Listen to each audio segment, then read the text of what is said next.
Hello दोस्तों, आज हम समझने वाले हैं moisture analysis in the plastics materials. Plastic materials में हमें मॉइस्चर एनालिसिस क्या होता है, कैसे इसको हम कैलकुलेट करते हैं, मॉइस्चर्स क्या होता है, इसको सबसे पहले समझेंगे कि मॉइस्चर क्या होता है ना।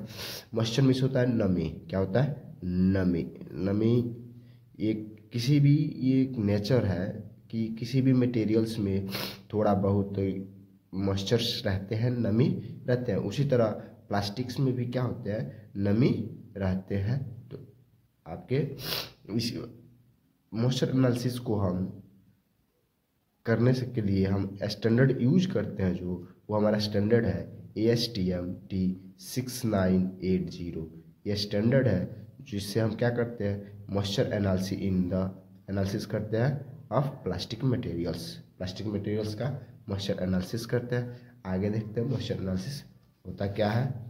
अगर देखेंगे the hydroscopic nature of the plastics material case processing as well as dimensional stabilities problems material like ABS and PEC must be dried thoroughly before processing to avoid splay marks on the mold parts। इसका मतलब ये हुआ कि ये moistures जो है hygroscopic nature है, यानी ये प्रकृति द्वारा नेचर है कि किसी भी मेटल्स में, किसी भी प्लास्टिक्स में, किसी भी सब्सटेंस में क्या होता है, मॉइस्चर्स होते हैं, नमी होते हैं।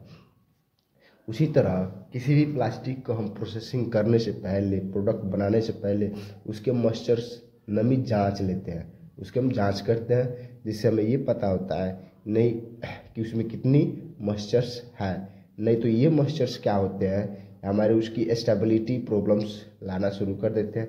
जैसे कि कोई भी प्रोडक्ट्स बनाएंगे तो उसमें स्प्ले मार्क्स आना शुरू हो जाएंगे अगर उसमें नमी ज़्यादा है, मॉइस्चर्स ज़्यादा है। जैसे कि ABS के जो प्रोडक्ट्स बने होते हैं, PC के जो प्रोडक्ट्स बने होते हैं, इसमें हम खासकर बहुत ज़रूरी होता है मॉइस्चर एनालिसिस करना, क्योंकि अगर इसमें मॉइस्चर एनालिसिस नहीं करते हैं तो स्प्रे मार्क आना शुरू हो जाएंगे।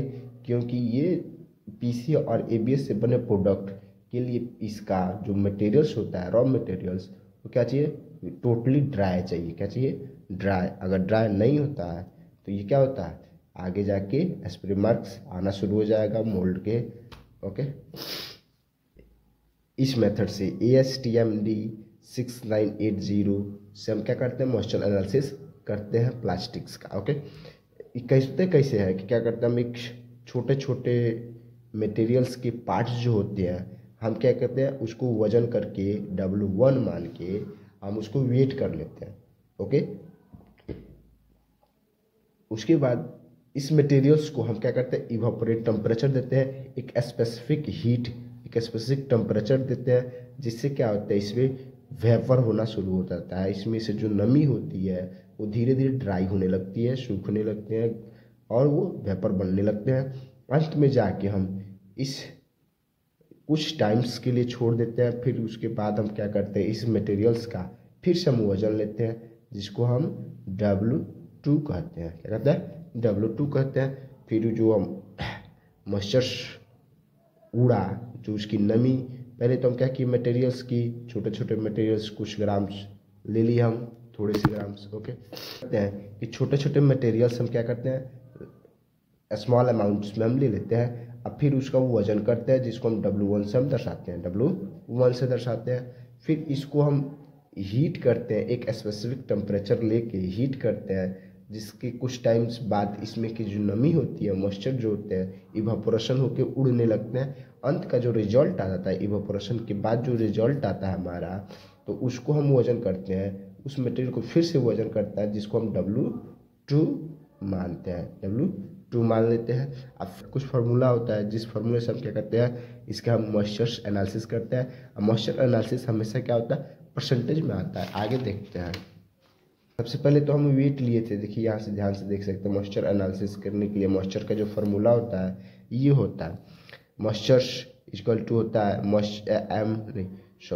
मॉइस्चर इक्वल टू होता है W1 माइनस W2 बटे W1 मल्टीप्लाई 100। ओके, ये जहाँ पे हमारा W1 जो होता है इनिशियल वेट होता है, और W2 जो होता है फाइनल वेट। इनिशियल मीन्स क्या होता है कि हमें अमाउंट छोटे छोटे अमाउंट्स लिए हुए थे, ओके, मटेरियल्स के अमाउंट लिए हुए थे, ये मटेरियल के अमाउंट्स हम वजन किए थे जिसको हम माने थे W1, ओके।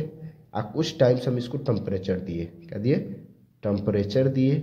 टेम्परेचर देने के बाद जो मटेरियल्स हमें फिर से प्राप्त हुआ उस मटेरियल्स का हम वजन किए थे W2 माने थे, ओके। अब ये जो W2 है इवापोरेशन होने के बाद का वेट है, ओके। ये जो शुरू का ही वेट है मटेरियल्स का, क्या। अगर इस पर हम पुट करेंगे और 100 से मल्टीप्लाई करेंगे तो क्या होगा, जो भी हमारा मॉइस्चर्स आएगा वो परसेंटेज में आएगा, किस में आएगा, परसेंटेज में आएगा। जैसे कि हम एक बार देख लेते हैं, कोई मटेरियल्स हम 5 ग्राम्स लेते हैं, ओके, 5 ग्राम्स लेते हैं ई W1 मान के, ओके। उसके बाद हम क्या करते हैं, इसको इवापोरेशन करते हैं, टेम्परेचर देते हैं। टेम्परेचर देने के बाद जो अंत में हमें निकलता है ये W2 जो होता है हमें 3 ग्राम्स होता है, ओके, 3 ग्राम्स होता है। तो अगर हम इसमें मॉइस्चर की अगर पता करें तो इसमें भरेंगे तो पहले कितना लिए थे 5 ग्राम, इवापोरेशन करने के बाद कितना मिला,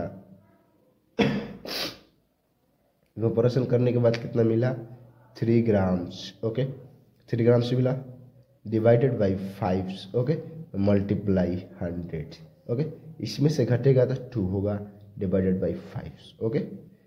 अब मल्टीप्लाई 100 कटेगा 525 जाए, ओके, 100 होता है। अब इसको हम गुणा कर देंगे तो 40, तो 40% जो था उस मटेरियल्स में, हम जो मटेरियल्स लिए थे 5 ग्राम का, उस मटेरियल्स में 40% क्या था, मॉइस्चर था, क्या था, मॉइस्चर था, ओके। तो इसे मॉइस्चर निकालते हैं। मॉइस्चर एनालिसिस के लिए हम देखेंगे लैब में मशीन के द्वारा, हम नेक्स्ट वीडियो बनाने वाले हैं जिसके द्वारा हम आपको समझाएंगे, ओके। Thank you.